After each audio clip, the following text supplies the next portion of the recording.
जी, आज का हमारा टॉपिक है इर्रेगुलर पीरियड्स। पीरियड्स का ना आना या पीरियड्स का देर से आना या 2-2 3-3 माह आना, 2-2 3-3 माह के बाद आना और इसके पीछे क्या-क्या कॉजेज़ होती हैं, इसके क्या-क्या साइन एंड सिम्पटम्स होते हैं और क्या आप एहतियाती तदाबीर इस्तेमाल करके पीरियड्स को रेगुलर कर सकते हैं। और एंड पे अपना क्लिनिकल एक्सपीरियंस आपके साथ शेयर करूँगी कि मैं होम्योपैथिक में कैसे पेशेंट्स का ट्रीटमेंट करती हूँ। और इसकी कॉजेज पे बात कर लेते हैं कि इसकी कॉजेज जो हैं वो सबसे पहले तो अगर टीन एज से ही आपको ये प्रॉब्लम स्टार्ट हो गई है तो सबसे पहले आपको जो है वो अपने हार्मोन्स अगर आपके इम्बैलेंस हैं तो आपको ये चेक करना होगा, ये पीछे एक कॉज होती है। और इसके अलावा दूसरी जो हमारी बड़ी कॉज सामने आ रही है वो है जी पीसीओएस। पीसीओएस के आजकल जो है वो बहुत ज्यादा कॉमन इशू है, चाहे फीमेल जो है वो अगर मैरिड हैं तो भी उनको प्रॉब्लम होती है और अगर बच्चियां टीन एज से कॉलेज गोइंग है तो उनको शुरू से ही ये पीसीओएस का इशू हो रहा है। इसके अलावा अगर आपको इरेगुलर पीरियड्स रहते हैं तो आपको इनफर्टिलिटी का इशू हो जाता है। इसके अलावा जो है ओबेसिटी, मोटापा जो है आजकल का लाइफस्टाइल और हमारा खाने पीने का स्टाइल जो है वो हमें मोटापे की तरफ लेके जा रहा है, तो हमें ये इरेगुलर पीरियड्स का इशू होता है। और हार्मोन्स इम्बैलेंस होते हैं जिसकी वजह से आपको हिर्सुटिज्म यानी चेहरे पे गैर जरूरी बाल और इस तरह की प्रॉब्लम शुरू हो जाती हैं। इसके अलावा डिस्मेनोरिया, एमेनोरिया और जो है आपको फाइब्रॉइड्स का इशू हो जाता है। और अगर अब हम बात कर लेते हैं इसके साइन एंड सिम्टम्स की कि आपको क्या क्या सिम्टम्स होंगे अगर आपको इरेगुलर पीरियड्स हैं।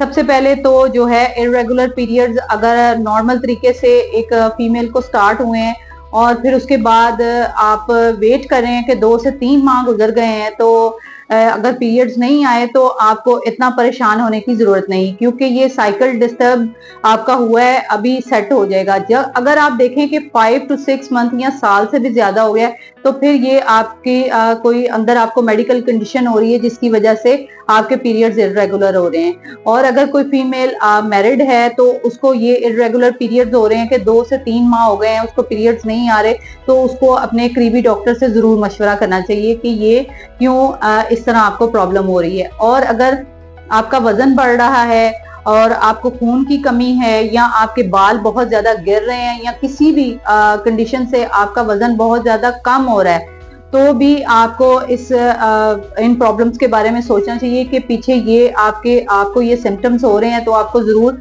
अपने करीबी डॉक्टर से चेक करवाना चाहिए। और सबसे पहले अगर बच्चियों को ये मसाइल शुरू होते हैं तो उनके चेहरे पे पिंपल्स निकलना शुरू हो जाते हैं, उनके चेहरे पे गैर जरूरी बाल शुरू हो जाते हैं, उनके चिन एरिया पे, उनके अपर लिप्स पे और बॉडी पे उनको बाल निकलना शुरू हो जाते हैं और वजन बहुत तेजी से बढ़ना शुरू हो जाता है। तो ये उनको साइन एंड सिम्टम्स होते हैं। अगर उनको पीरियड्स 2 से 3 माह गुजर गए हैं नहीं आए, उनको अगर पीरियड्स आए हैं तो बहुत पेनफुल हैं और पीरियड्स अगर आए हैं तो ना होने के बराबर आए हैं, तो उनको जो है अपने हार्मोन्स का टेस्ट करवाना चाहिए। करीबी अल्ट्रासाउंड जो है अपने करीबी डॉक्टर के पास जाके अपनी गायनेकोलॉजी से मशवरा करना चाहिए और अल्ट्रासाउंड एक करवाना चाहिए उसमें, ताकि आपको पता चल सके कि आपको क्या प्रॉब्लम है।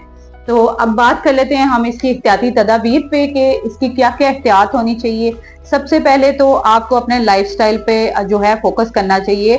आप बच्चियां आजकल परवाह नहीं करती, अपनी सेहत का ख्याल नहीं रखती, प्रॉपर नींद नहीं लेती, जिसकी वजह से उनको ये इरेगुलर पीरियड्स का इशू होता है।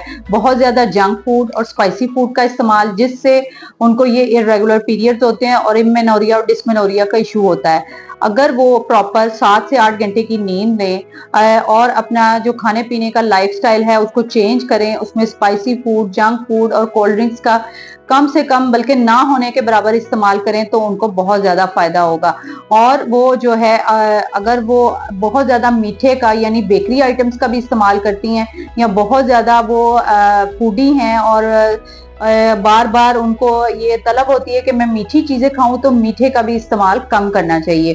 तो अगर वो इनको इस तरह की प्रॉब्लम्स हो रही हैं तो आपको जो है एक होम रेमेडी आपके साथ शेयर करूंगी कि अगर आप 1 कप या 1.5 कप पानी लें, उसमें आप 1 टीस्पून सौंफ और चुटकी अजवाइन और छोटी इलायची डाल के आप उसका कहवा बना के पिएं तो आपको बहुत फायदा देगा। इसके अलावा आप जो है चारों बीज यानी सनफ्लावर सीड्स, अलसी के बीज, कद्दू के बीज और जो सफेद तिल होते हैं सेसमी सीड्स, इन चारों का सहूक बना के अगर आप 1 टीस्पून रात को गर्म दूध से लेते हैं तो आप देखिएगा आपके पीरियड्स भी रेगुलर हो जाएंगे।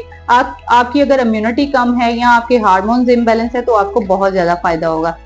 अब बात कर लेते हैं होम्योपैथिक ट्रीटमेंट की कि मैं अपने पेशेंट्स को क्या दवाई देती हूँ कि अगर उनके पीरियड्स इरेगुलर हैं, अगर पीरियड्स जो हैं वो ना होने के बराबर हैं, बिल्कुल एक दिन आपको स्पॉटिंग होती है और 2 से 3 माह या 6 माह पीरियड्स नहीं आते, तो एक ही होम्योपैथिक मेडिसिन है पल्स टीला।